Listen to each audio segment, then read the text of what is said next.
السلام علیکم ورحمۃ اللہ وبرکاتہ۔ الحمدللہ والصلاۃ والسلام علی رسول اللہ، اما بعد۔ صحیح بخاری اور مسلم کی متفق علیہ حدیث ہے، صحیح بخاری میں 10 نمبر پہ ہے۔ رسول اللہ صلی اللہ علیہ وسلم نے فرمایا، المسلم من سلم المسلمون من لسانہ و یدہ۔ حقیقی کامل مکمل مسلمان وہ ہے جس کی زبان اور ہاتھ سے دوسرے مسلمان محفوظ رہیں۔ اس حدیث میں زبان اور ہاتھ سے اظہار ثانی سے منع کیا گیا ہے، اس لیے کہ تکلیف دینے کا، اظہار ثانی کا زیادہ تر تعلق جو ہے وہ زبان اور ہاتھ کے ساتھ ہے۔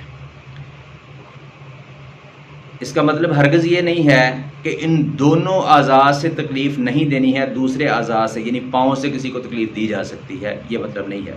اسلام نے مطلق طور پہ اظہار ثانی کو جرم قرار دیا ہے، اظہار ثانی سے منع فرمایا ہے۔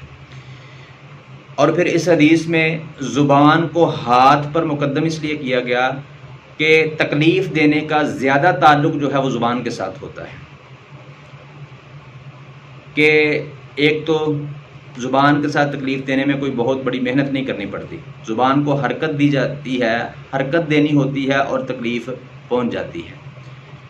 بعض اوقات زبان کی حرکت سے، زبان کے ایک کلمے سے پوری قوم کو یا پوری انسانیت کو جو ہے وہ نقصان پہنچایا جا سکتا ہے۔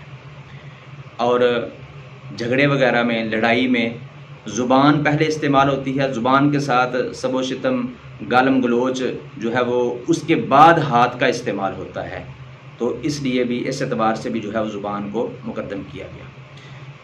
زبان کی تکلیف سے مراد چغلی، غیبت اور گالی گلوچ اور ایک مسلمان کو دوسرے کے خلاف بھڑکانا، ابھارنا، یہ ساری کی ساری زبان کی تکالیف ہیں۔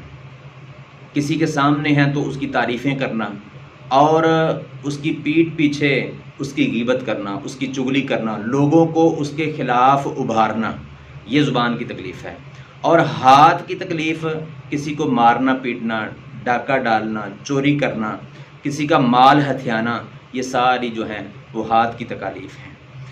اور اس اعتبار سے بھی زبان کو مقدم کیا گیا کہ زبان کے ساتھ تکلیف کسی بھی وقت اور کسی کو بھی دی جا سکتی ہے، وہ کوئی سامنے ہے یا کہ نہیں ہے، لیکن ہاتھ کے ساتھ تکلیف صرف اس کو دی جا سکتی ہے جو بندہ سامنے موجود ہے۔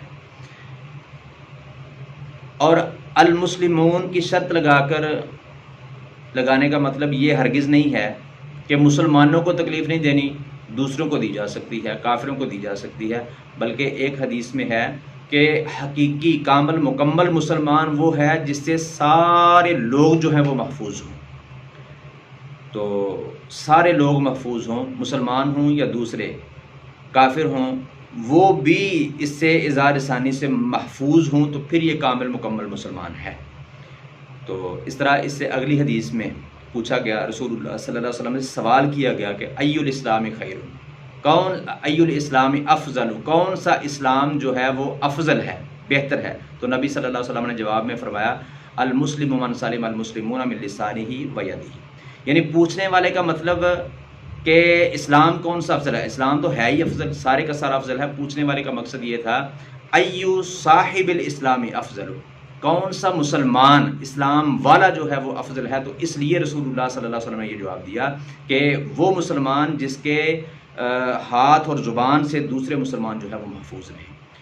تو اس کے اللہ تبارک تعالیٰ سے توفیق بھی مانگنی چاہیے۔ اللہ رب العالمین ہم سب کو اس کی توفیق عطا فرمائے، ہماری زبان اور ہمارے ہاتھ سے دوسروں کو تکلیف سے محفوظ فرمائے۔ وما توفیقی